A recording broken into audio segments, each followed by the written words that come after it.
जवानी में इंसान बाप को शक की निगाह से देखता रहता है, जैसे बाप को हमारे मसाइल, तकलीफों या ज़रूरतों का एहसास ही नहीं। ये नए दौर के तकाज़ों को नहीं समझता। कभी कभी हम अपने बाप का मवाजना भी करना शुरू कर देते हैं। इतनी मेहनत हमारे बाप ने की होती, बचत की होती, कुछ बनाया होता, तो आज हम भी फलां की तरह अय्याशियां और आलीशान घर गाड़ी में घूम रहे होते। कहाँ हो, कब आओगे, ज्यादा देर मत करना जैसे सवालात इंतहाई फजूल और फालतू से लगते हैं।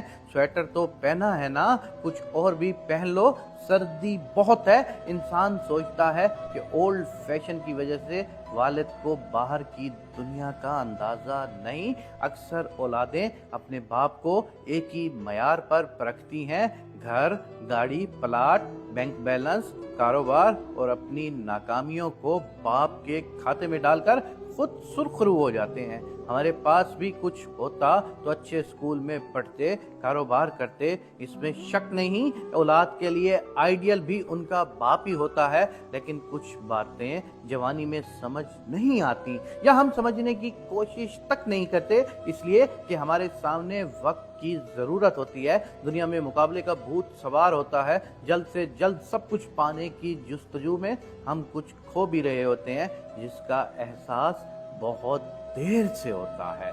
बहुत सी औलादें वक्ती महरूमियों का पहला जिम्मेदार अपने बाप को करार देकर हर चीज से बरियो जिम्मा हो जाती हैं। वक्त गुजर जाता है, अच्छा भी बुरा भी, और इतनी तेजी से गुजरता है कि इंसान पलक झपकते माजी की कहानियों को अपने इर्द गिर्द मंडलाते देखना शुरू कर देता है। जवानी, बुढ़ापा, नौकरी, शादी, औलाद और फिर वही स्टेज, वही किरदार जो निभाते हुए हर लम्हा अपने बाप का चेहरा आंखों के सामने आ आकर बाप की हर सोच, एहसास, फिक्र, परेशानी, शर्मिंदगी और अजियत को हम पर खोल के रख देता है। बाप की कभी कभी बिलावजह खामोशी, कभी पुराने दोस्तों में बेवजह कह के, अच्छे कपड़ों को नापसंद करके पुरानों को फख्र से पहनना, खानों में अपनी सादगी पर फख्र, कभी कभी सर झुकाए अपने छोटे छोटे कामों में मगन होने की वजह, कभी बगैर वजह थकावट के बहाने सरे शाम बत्ती बुझाकर लेट जाना, नजरें झुकाए इंतहाई महवियत से डूबकर कुरान की तलावत करना। समझ तो आना शुरू हो जाता है, लेकिन बहुत देर बाद जब हम खुद रातों को जाग कर दूसरे शहरों में गए बच्चों पर आयतल कुर्सी के दायरे फूंकते हैं, जब हम सर्दी में वजू करते हुए अचानक सोचते हैं, पूछ ही लें बेटा आपके यहाँ गर्म पानी आता है, जब कहर की गर्मी में रूम कूलर की खुनक हवा बदन को छूती है, तो पहला एहसास जो दिलो दिमाग में हलचल सी मचाता है वो कहीं औलाद गर्मी में तो नहीं बैठी। जवान औलाद के मुस्तकबिल, शादियों की फिक्र, हजार ताने बाने जोड़ता बाप थक हार कर अल्लाह और उसकी पाक कलाम में पनाह ढूंढता है, तब याद आता है हमारा बाप भी एक एक हर्फ, एक एक आयत पर रुक रुक कर बच्चों की सलामती, खुशी, बेहतर मुस्तकबिल की दुआएं ही करता होगा।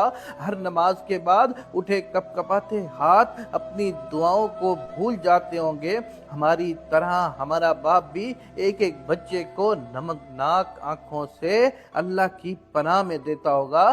सरे शाम कभी कभी कमरे की बत्ती बुझाकर उस फिक्र की आग में जलता होगा कि मैंने अपनी औलाद के लिए क्या बहुत कम किया।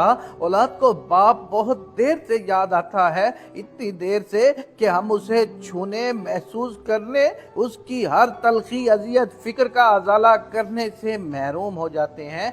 ये एक अजीब एहसास है जो वक्त के बाद अपनी असल शक्ल में हमें बेचैन जरूर करता है, लेकिन ये हकीकतें जिन पर वक्त पर आया हो जाएं वही खुशकिस्मत औलादें हैं। औलाद होते हुए हम समझते हैं बाप का छूना, प्यार करना, दिल से लगाना ये तो बचपन की बातें हैं। बाप बनकर आंखें भीग जाती हैं। पता नहीं बाप ने कितनी दफा दिल ही दिल में हमें छाती से लगाने को बाजू खोले होंगे। बाप के लिए उसके होंठ तड़पे होंगे और हमारी बेबाक जवानियों ने उसे ये मौका नहीं दिया होगा। हम जैसे दरमियाने तबके के सफेद पोश लोगों की हर ख्वाहिश, हर दुआ, हर तमन्ना औलाद से शुरू होकर औलाद पर ख़त्म हो जाती है, लेकिन कम ही बाप होंगे जो ये एहसास अपनी औलाद को अपनी ज़िंदगी में दिला सके हों।